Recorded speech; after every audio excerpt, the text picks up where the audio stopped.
There is a country today that most of the world misunderstands. They call it dangerous. They call it radical. They call it new. But here's the truth. Iran is the oldest continuous civilization on Earth that still knows its own name.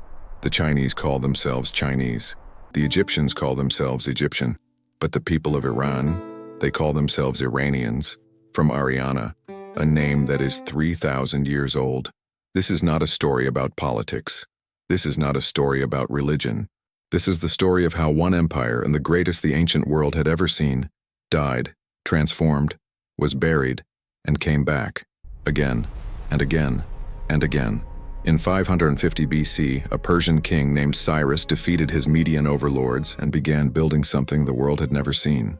Not just a big empire, the biggest empire, from Greece to India, from the Black Sea to the Indian Ocean. But size wasn't the extraordinary part.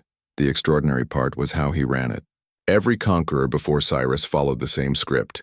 Win, loot, enslave, burn the temples, erase the culture. Cyrus threw that script away. When he conquered Babylon, the greatest city on earth, he didn't destroy it. He became it. He worshipped the Babylonian god Marduk in their own temples. He freed the captive peoples, including 50,000 Jewish exiles, and funded the rebuilding of their temple in Jerusalem. He issued what historians call the world's first declaration of human rights, the Cyrus Cylinder, a baked clay document that today sits in the British Museum. The Hebrew Bible called him Mashiach, the Messiah, the only non-Jewish figure in the entire Old Testament to receive that title. Cyrus wasn't just a conqueror, he was the architect of a new idea, that an empire could be multicultural, that strength didn't require humiliation, that the king could serve the people, and the people in return would want to serve the king. It worked for 200 years. Then came the Greeks. In 334 BC, Alexander of Macedon crossed into Persian territory at the age of 22 and dismantled the Achaemenid Empire in less than a decade. In 330 BC, he burned Persepolis, the most magnificent ceremonial city in the ancient world, to the ground. He reportedly wept in the ashes, and then the Greek historians got to work. They wrote about the Persian Wars, the battles of Marathon, Thermopylae, Salamis, as the story of freedom defeating tyranny, the brave, democratic Greeks, the barbaric, despotic Persians. It became the founding myth of Western civilization. The problem? It was propaganda. Athens, the cradle of democracy, had a population that was up to 1/3 enslaved. Sparta trained children as soldiers from age 7 and regularly massacred its own underclass to keep them afraid. The Persian Empire, meanwhile, paid its workers wages, recorded women as supervisors in its construction projects, let 60 different ethnic groups govern themselves in their own language, with their own laws. But the Greeks wrote the history, and for 2,000 years the West read Greek.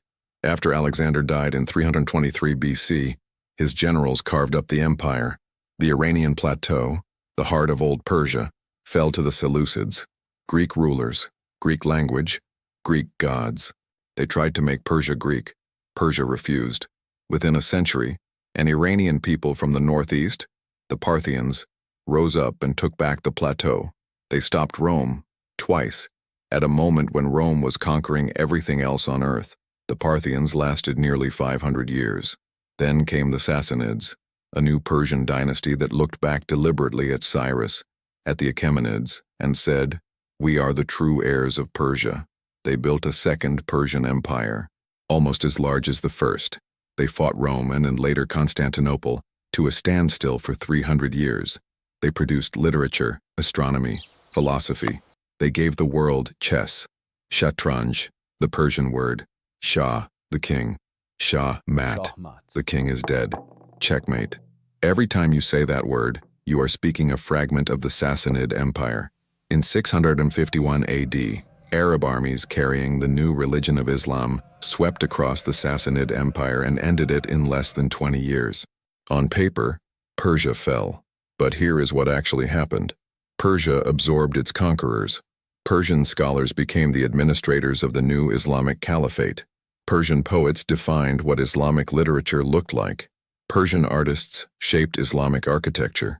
Persian philosophers preserved Greek texts that would later fuel the European Renaissance. Rumi, the most widely read poet in the world today, wrote in Persian, not Arabic. Avicenna, whose medical textbooks were used in European universities until the 1600s, was Persian.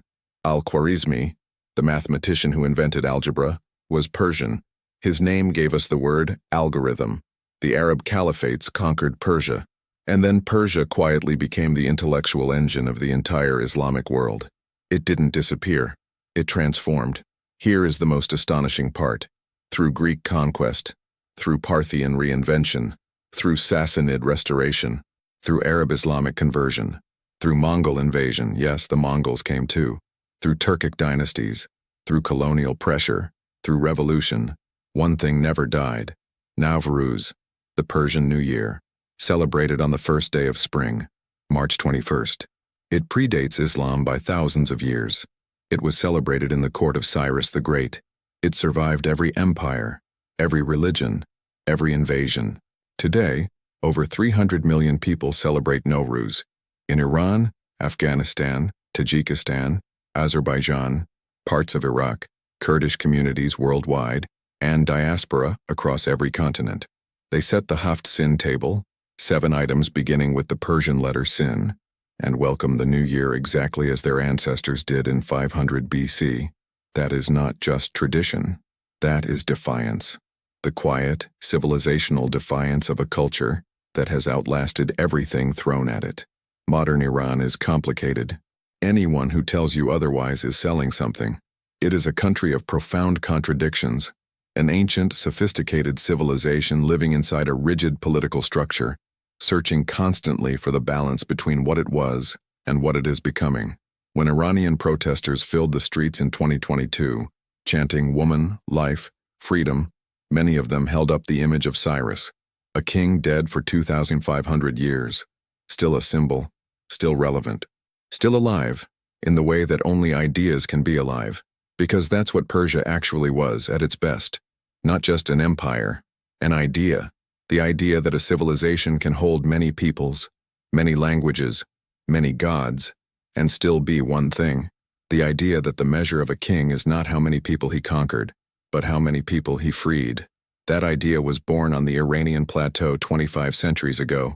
It has been buried, it has been burned, it has been renamed, but it has never, not once, been fully extinguished. If this kind of history, the real, unfiltered humankind, is what you're looking for, you're in the right place. Subscribe, and I'll see you in the ancient world.